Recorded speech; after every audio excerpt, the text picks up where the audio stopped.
Shalom saudara-saudari yang terkasih dalam nama Tuhan Yesus Kristus. Sebelum kita mendengarkan firman Tuhan, marilah kita bersatu di dalam doa. Ya Allah, Bapa kami yang Maha Kuasa yang bertahta tinggi dalam kerajaan surga, kami sangat bersyukur ya Bapa untuk berkat serta kemurahan-Mu yang tidak pernah berkesudahan di dalam kehidupan kami, pribadi lepas pribadi. Bapa yang baik di dalam surga, sebentar kami akan mendengarkan firman-Mu. Berkatilah hati dan pikiran kami, sehingga apapun yang menjadi firman-Mu dapat kami dengar dengan baik dan dapat kami lakukan di dalam kehidupan kami sehari-hari. Terpujilah Engkau ya Bapa atas segala ciptaan-Mu. Di dalam Kristus Yesus Putra-Mu, kami berdoa dan mengucap syukur. Amin. Shalom bagi kita semua. Firman Tuhan yang menyapa kita pada hari ini diambil dari kitab Kejadian pasal 2 ayat 18 sampai ke 23.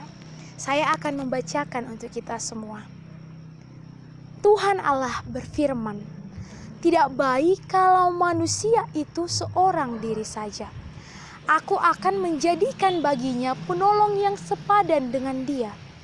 Lalu Tuhan membentuk dari tanah segala binatang liar dan segala burung di udara. Semuanya dibawa kepada manusia itu untuk melihat bagaimana ia menamainya. Sama seperti nama yang diberikan manusia itu kepada setiap makhluk hidup, begitulah namanya. Manusia itu memberi nama kepada segala ternak, kepada burung di udara, dan kepada segala binatang. Tetapi baginya tidak didapati penolong yang sepadan dengan dia. Lalu Tuhan Allah membuat manusia itu tidur nyenyak. Ketika ia tidur, Tuhan Allah mengambil salah satu rusuk darinya, lalu menutup tempat rusuk itu dengan daging. Tuhan Allah membentuk rusuk yang diambilnya dari manusia itu menjadi seorang perempuan, lalu membawa dia kepada manusia itu. Lalu berkatalah manusia itu, "Inilah dia, tulang dari tulangku dan daging dari dagingku. Ia akan dinamai perempuan sebab ia diambil dari laki-laki."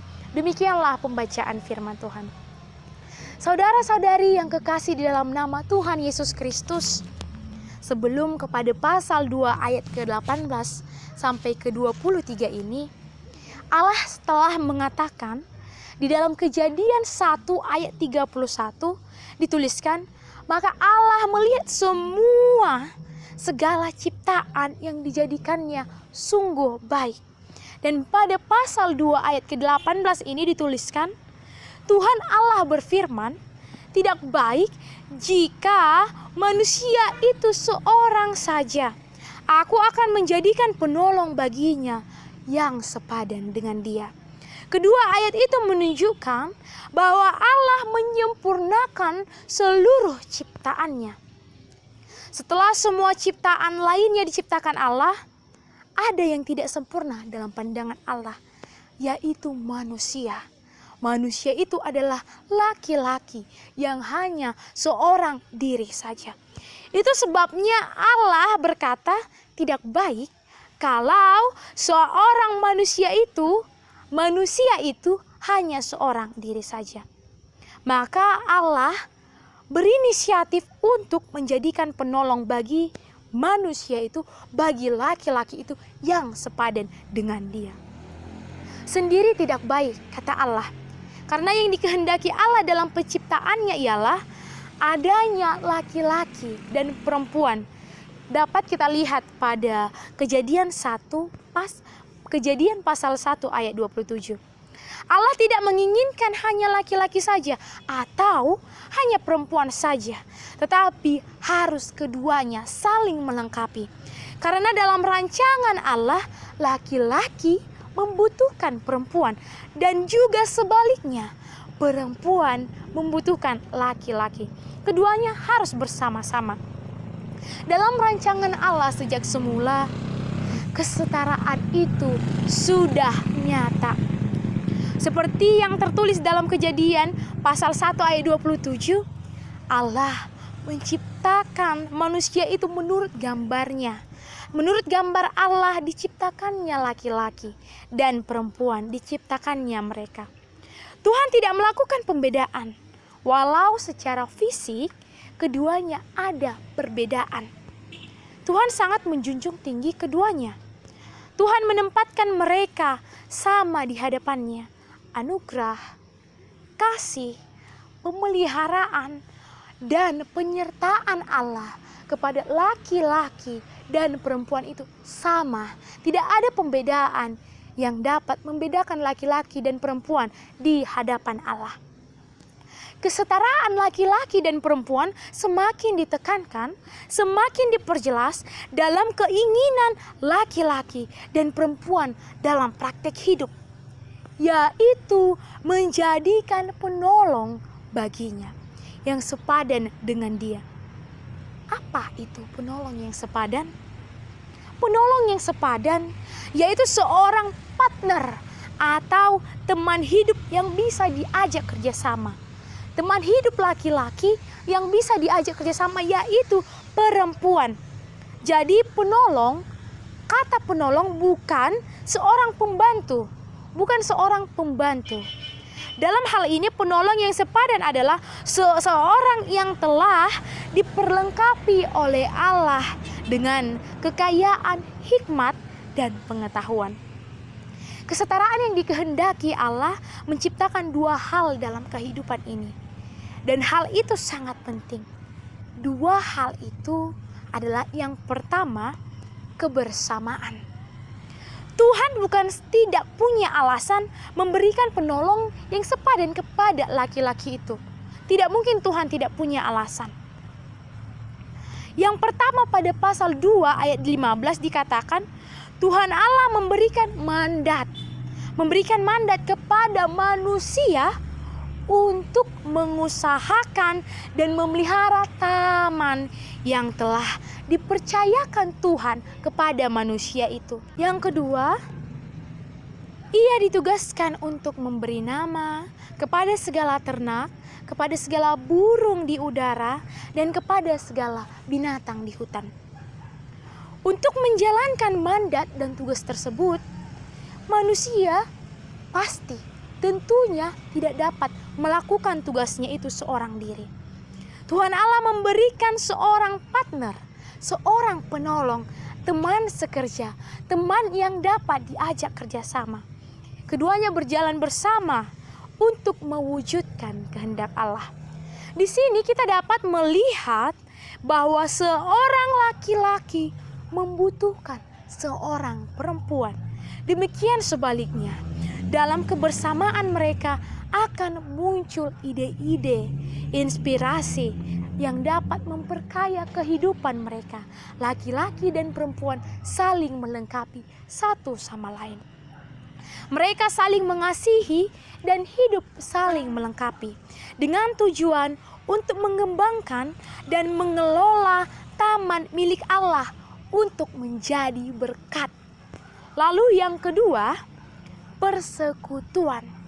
Kesetaraan menghadirkan sebuah persekutuan. Perhatikan respon laki-laki setelah Allah menjadikan perempuan itu. Ia berkata dengan sukacita, "Inilah dia dari tulang rusukku dan dari dagingku." Mereka saling mengenal lebih dalam lagi.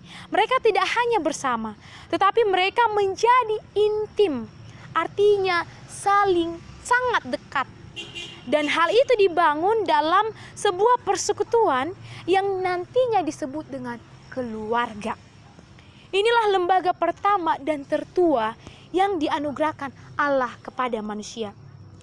Persekutuan adalah sebuah pondasi kehidupan yang tangguh dan kokoh yang harus dijaga dan dipelihara oleh manusia, oleh laki-laki dan perempuan.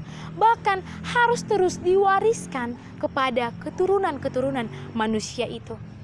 Persekutuan akan memberikan kekuatan yang selalu baru kepada manusia. Mengapa dikatakan demikian? Karena mereka tidak hanya saling melengkapi seperti dalam kebersamaan mereka, tetapi mereka menjadi intim, menjadi sangat dekat. semakin kuat dan teguh dalam melaksanakan mandat Allah. Kehidupan mereka akan memberikan pemulihan, kekuatan, rohani, semangat, dan penghiburan. Di dalam persekutuan, adanya nilai-nilai kebersamaan, nilai-nilai kebenaran yang terus disuarakan dan dipraktikkan dalam kehidupan di dunia ini. Buah persekutuan itu ialah kasih. Ialah kasih, sukacita, damai sejahtera, kesabaran, kemurahan, kebaikan, kesetiaan, kelemah lembutan, dan penguasaan diri. Hidup setara di dalam Tuhan akan menghadirkan sebuah keharmonisan, kekompakan yang indah. Mereka bertumbuh dalam kebenaran dan menjadi kebaikan bagi seluruh umat Allah. Dunia akan tersenyum dan lahirlah kedamaian karena dunia melihat laki-laki dan perempuan dapat berjalan bersama-sama dengan ikatan persekutuan. Oleh karena itu saudara-saudariku, melalui firman yang telah saudara-saudari dengarkan, laki-laki dan perempuan tidak ada perbedaannya. Baik dalam hak, kewajiban, mereka adalah sama satu di dalam Tuhan. Laki-laki tidak boleh menganggap perempuan itu sebagai orang yang lemah, orang yang tidak dapat melakukan sebuah tindakan, atau orang yang tidak dapat melakukan pekerjaan lelaki, pekerjaan laki-laki. Tetapi anggaplah perempuan itu sama, karena kita sama, setara di hadapan Tuhan. Tidak ada yang lebih kuat dan tidak ada yang lebih lemah. Tidak ada yang lemah, tidak ada yang kuat. Tetapi kita satu di dalam Tuhan. Kita kuat di dalam Tuhan. Dan juga kepada perempuan tidak lemah. Dan lelaki juga tidak lemah. Semuanya kuat di dalam Tuhan. Oleh karena itu meskipun dikatakan perempuan tidak lemah, bukan berarti perempuan menyombongkan diri. Bukan berarti perempuan mengatakan aku lebih hebat dari laki-laki. Bukan berarti perempuan menjadi merendahkan laki-laki karena sudah dikatakan setara. Tetapi kita hidup berdampingan di dalam Tuhan, sama, membangun satu sama lain, membangun kehidupan yang harmonis, membangun kehidupan persekutuan di dalam Tuhan.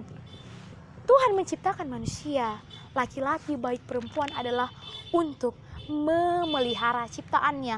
Tuhan menciptakan laki-laki dan perempuan adalah untuk menguasai dunia, menjaga dunia, memiliki keturunan.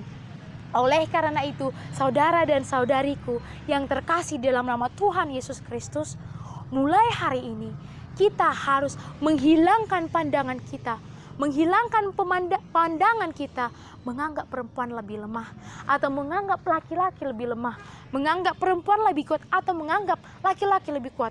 Karena kita sama di hadapan Tuhan, tidak ada yang lebih kuat dan tidak ada yang lebih lemah. Kita sama di hadapan Tuhan untuk membangun, menjaga, dan memelihara ciptaan Tuhan. Amin. Demikianlah firman Tuhan. Kita bersatu dalam doa. Terima kasih ya Bapa untuk berkat dan kasih setiamu yang tidak pernah berkesudahan sampai pada hari ini. Kami sangat bersyukur Bapa untuk firman-Mu yang telah kami dengarkan melalui hamba-Mu.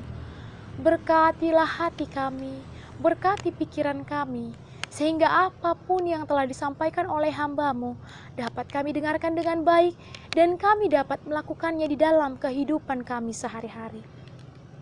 Ajarlah kami ya Bapa, supaya kami dapat melakukan firman-Mu tersebut.